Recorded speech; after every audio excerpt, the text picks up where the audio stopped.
हाय, hello, नमस्कार.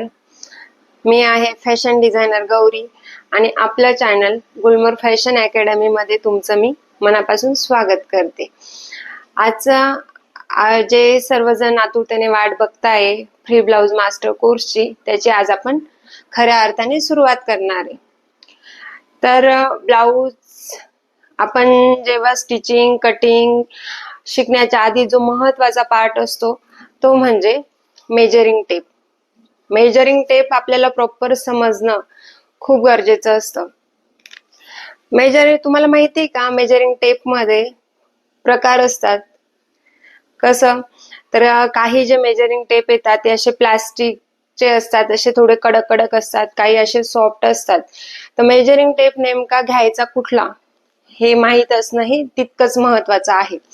Measuring tape घेताना म्हणजे कुणाकडे मेजरिंग टेप असेल कुणाकडे नसेल, कुणी नवीन परचेस करणार असेल तर ही माहिती तुम्हाला माहिती असणं खूप गरजेचं आहे.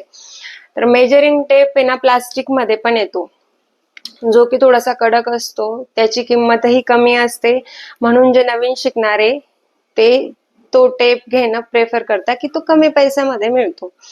पण होतं काय, प्लास्टिकचा जो टेप असतो तो सीझन वाईज चेंज होत असतो. म्हणजे जर समजा आपण उन्हाळ्यामध्ये तो टेप यूज करत असलो तर तो टेप थोडासा म्हणजे असं त्याच्यावरचे जे डिजिट आहे ना किंवा अंक आहे ते थोडस असं तो टेप आहे ना प्रसरण पावतो. आणि तेच थंडीमध्ये जर आपण यूज करणार असेल तर तो टेप श्रिंक होतो. त्याच्यामुळे टेप वापरताना कुठला वापरायचा, असा थोडासा फॅब्रिक बेस येतो, मऊ मऊ असतो, सॉफ्ट असतो, तो तुम्हाला मेजरिंग टेप घ्यायचा आहे. आणि थोडक्यातच आता मी तुम्हाला मेजरिंग टेप प्रत्येकाला समजतो असं काही नाही, थोडक्यातच मी तुम्हाला मेजरिंग टेप समजावून सांगते आणि लगेचच आपण आपल्या पुढच्या टॉपिकला सुरुवात करूया. चला तर आता मी तुम्हाला मेजरिंग टेप समजून सांगते. मेजरिंग टेप समजणं हे खूपच महत्वाचं आहे. सगळं आपलं मेजरिंग टेपवर डिपेंड असतं आणि प्रॉपर मेजरिंग टेप समजला नाही तर आपल्याला मेजरमेंट घेताना, स्टिचिंग करताना, ड्राफ्टिंग करताना आपल्याला प्रॉब्लेम येईल. म्हणून व्यवस्थित मेजरिंग टेप समजून घ्या. ज्यांना कुणाला आधीपासून मेजरिंग टेप समजतोय त्यांनी कमेंट मध्ये यस टाईप करा आणि ज्यांना समजत नाहीये त्यांनी कमेंट मध्ये नो टाईप करा. म्हणजे मला समजेल की किती जणांना टेप समजतोय आणि किती जणांना टेप समजत नाहीये. आता थोडक्यात मी तुम्हाला टेप समजून सांगते. आता छोट्या याच्यावर समजणार नाही म्हणून मी हा स्टेप मोठ्या याच्यावर ड्रॉ केलेला आहे. म्हणजे इथून इथपर्यंत आपलं 1 इंच आहे, म्हणजे किती, इथून तर इथपर्यंतच. हा आपला 0 पॉइंट, म्हणजे 0 पॉइंट कुठे असतो, इथे. 0 पासून एक छोटी रेषा आणि छोट्या रेषेपेक्षा थोडीशी मोठी रेषा, तिथे असतो आपला पाव इंच. त्याच्यानंतर परत एक छोटी रेषा असते आणि एक थोडीशी त्या रेषेपेक्षा मोठी रेष असते, तिथे असतो आपला अर्धा इंच. म्हणजे कुठे, तर हा इथे आहे आपला अर्धा इंच. थोडक्यातच काय, तर 1 इंचाचे हे 4 भाग होत असतात. जसं सेम घड्याळ आहे, घड्याळात आपण म्हणत असतो की आता 1:15 वाजला, 1:30 वाजला, 1:45 वाजला, त्याच्यानंतर 2 वाजले. सेम तेच टेक्निक टेपचं पण आहे. म्हणजे आता इथे आला आपला पाव इंच, अर्धा इंच, पाऊण इंच, 1 इंच. 1 इंचाच्या थोडस पुढे म्हणजेच इथे 1.25 इंच, 1.5 इंच, 1.25 इंच आणि 2 इंच.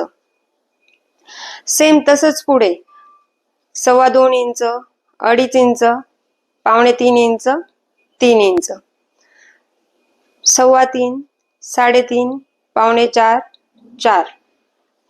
आशा करते की तुम्हाला मेजरिंग टेप समजला असेल आणि पुढच्या टॉपिकला आपण लगेचच सुरुवात करूया.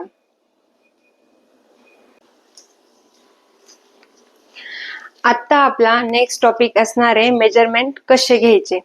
सुरुवातीला तर आता प्रत्येक जण स्वतःचा ब्लाउज स्टिच करून बघेल, मग स्वतःचे मेजरमेंट घ्यायचे कसे आणि ते मेजरमेंट घेताना काळजी नेमकी काय घ्यायची हे माहीत असणं तितकंच गरजेचं आहे. जर तुम्ही चॅनलवर नवीन असाल, चॅनलला सबस्क्राईब करा. व्हिडिओ आवडत असेल तर व्हिडिओला लाईक करून घ्या. आणि अशाच नवीन नवीन तुमचे मित्र असू द्यात, रिलेटिव्ह ज्यांना शिकण्याची इच्छा आहे त्यांना आपला हा व्हिडिओ शेअर करा. बघूया आता आपण अंगावरून मेजरमेंट कसे घ्यायचे.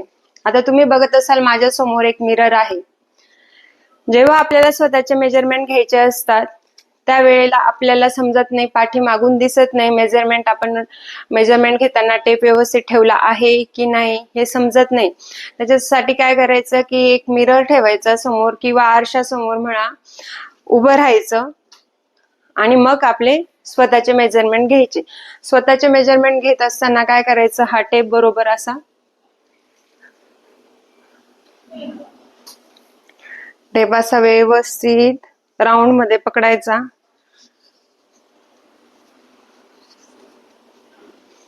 दिसत असेल असं मिरर मध्ये बघायचं की आपला टेप बरोबर राऊंड मध्ये आहे की नाही हे चेक करायचं. जिथे छातीची पूर्ण उभारी असेल तिथे आपल्याला छातीचं मेजरमेंट घ्यायचंय. बऱ्याच वेळेला काय होतं, काही लेडीजला बिलकुल छाती नसते तर त्यांचं काय करायचं, अप्पर चेस्ट घ्यायचं. म्हणजे जिथे आपण ब्लाऊजचं पहिलं हुक लावतो तिथे मेजरमेंट मोजायचं असं. आणि जिथे छातीची उभारी आहे तिथेही असं बरोबर राऊंड मध्ये मेजरमेंट मोजायचं. दिसतंय सर्वांना? दिसत नसेल व्हिडिओ मध्ये तर मला पुन्हा सांगा. समजलं नसेल तर पुन्हा विचारा, कमेंट करून विचारा. मी पर्सनली तुमचे प्रॉब्लेम जे पण काही असतील ते मी सॉल्व्ह करेल. कमेंट करून तुम्ही बिंदास मला विचारू शकतात. हे झालं आपलं छातीचं मेजरमेंट. आता बऱ्याच वेळेला काय होतं की जेव्हा आपण अंगावरून मेजरमेंट घेतो किंवा दुसऱ्याचे मेजरमेंट घेतो त्यावेळेला प्रॉपर टाईट फिटिंग इनरवेअर करणं खूप गरजेचं असतं, नाहीतर आपली ही चेस्ट लाईन शिफ्ट होते. ज्या की मॅरिड वुमन असेल, जे फीड करतात त्यांची ब्रेस्टची सॅगिंग झालेली असते आणि त्याच्यामुळे आपली जी चेस्ट लाईन आहे ती शिफ्ट होते. त्या केसमध्ये काय करायचं, प्रॉपर आपण जे पण इनर्स वेअर केलेले असतील ते एक इथे एक असा पाठीमागे हात धरायचा, प्रॉपर बॅक साईडला असं ओढून घ्यायचं. आधी आपली बॉडी प्रॉपर सेट करून घ्यायची आणि त्यानंतर बॉडीचे मेजरमेंट घ्यायला सुरुवात करायची. आता आपल्याला ब्लाऊजची उंची घेताना बॅक साईडने तर घेता येणार नाही, म्हणून तुम्हाला जे पण काही परफेक्ट ब्लाऊज असेल तुमचं, ज्याची उंची तुम्हाला व्यवस्थित वाटत असेल त्या ब्लाऊजची उंची तुम्ही घेतली तरी पण चालेल. साधारण 13, 13.5, 14, 13च्या पुढे उंची घ्यायची म्हणजे ब्लाऊज व्यवस्थित बसतो. ब्लाऊज घेताना नॉर्मल छाती असेल तर एवढा इश्यू येत नाही, पण खूप जास्त म्हणजे हेवी छाती असेल तर आपल्याला फ्रंटची उंची घ्यायची गरज पडते. फ्रंटची उंची कशी घ्यायची, आलं लक्षात? इथून आपली चेस्ट जिथे एंड होतो तिथपर्यंतची उंची ही झाली आपली फ्रंट ब्लाऊजची उंची. हिचा आपल्याला जेव्हा फुलनेस द्यायचा असतो, ब्लाऊज कम्फर्टेबल बसावं त्यासाठी आपल्याला ह्या उंचीची गरज पडते. त्याच्यानंतर येतं आपलं कमरेचा घेर. कमरेचा घेर घेताना जिथे आपली ब्लाऊजची उंची येणार आहे तिथेच असा राऊंड मध्ये व्यवस्थित घेर घ्यायचा. कमरेचा घेर हा प्रॉपर फिटिंग मध्ये घ्यायचा. जर ब्लाऊज कमरेमध्ये लूज असेल तर ब्लाऊजचे शोल्डर उतरतात, हात वरती केला की ब्लाऊज वरती जातं, किंवा छाती हेवी असेल तर ब्लाऊजचा गळा पुढे येतो. कमरेमध्ये ब्लाऊज जर प्रॉपर फिटिंग नसेल तर हे प्रॉब्लेम आपल्याला फेस करावे लागतात. आलं लक्षात? आणि त्याच्यानंतर आहे ब्लाऊजची उंची. ब्लाऊजची उंची घेताना तुम्ही रेडीमेड ब्लाऊज वरून जे तुम्हाला परफेक्ट वाटत असेल ती उंची घेतली तरी पण चालेल, कारण ब्लाऊजची उंची आणि दंड घेर घ्यायला स्वतःला प्रॉब्लेम येतो. स्वतःला परफेक्ट मेजरमेंट कुठले घेता आले पाहिजे, छातीचं मेजरमेंट, कमरेचं मेजरमेंट, ब्लाऊजची उंची, स्लीवची बाहीची उंची आणि दंडघेर आपण ब्लाऊजचा मोजून घेऊ शकतो. दंडघेर घेताना पण तसा आपल्याला घेता येतो, पण ज्यांना प्रॅक्टिस नसेल त्यांना घेणं शक्य होत नाही. दंडघेर घेताना काय करायचं, जिथून बाहीची उंची आपल्याला जेवढी घ्यायची, समजा आपल्याला इथपर्यंत उंची घ्यायची, समजा आपण 9.5ची उंची घेणार, मग 9.5ची उंची कुठे इथे येते, इथेच दंडघेर घ्यायचा. समजा आपल्याला वाटतंय मला छोटी स्लीव्स पाहिजे, इथून आपण इथपर्यंत घेतलं तर जिथे बाहीची लांबी येते तिथेच तुम्हाला दंडघेर मोजायचा आहे. होतं काय, आपला हात वरती थोडासा जाड, खाली थोडासा बारीक बारीक असतो. मग जाड बारीक जिथे बाहीची लांबी येणार आहे तिथेच तुम्हाला दंडघेर मोजायचा आहे. समजा आपल्याला फुल स्लीव्ज घ्यायची, फुल स्लीव्ज घेताना आता आपण इथे मोजणार का मग, पण इथला दंडघेर आणि इथला दंडघेर ह्या मापापेक्षा हे माप आपलं मोठं असणार आहे, म्हणून इथं न मोजता आपल्याला इथे मोजायचंय. तुम्हाला आता स्वतःचे मेजरमेंट घ्यायचं समजलंच असेल. परत एकदा जेव्हा मी कस्टमरचं मेजरमेंट घ्यायला तुम्हाला शिकवेल त्यावेळेला तुम्हाला अजून डिटेलमध्ये लक्षात येईल. तुम्हाला आता बॉडी मेजरमेंट घेताना ह्या सगळ्या गोष्टींची काळजी घ्यायची. कमरेमध्ये व्यवस्थित फिटिंग घ्यायचंय. ज्यांना चेस्ट नसेल त्यांचं चेस्ट राऊंड इथेही काउंट करायचं आहे आणि जिथे छातीची उभारी आहे तिथेही काउंट करायचं आहे.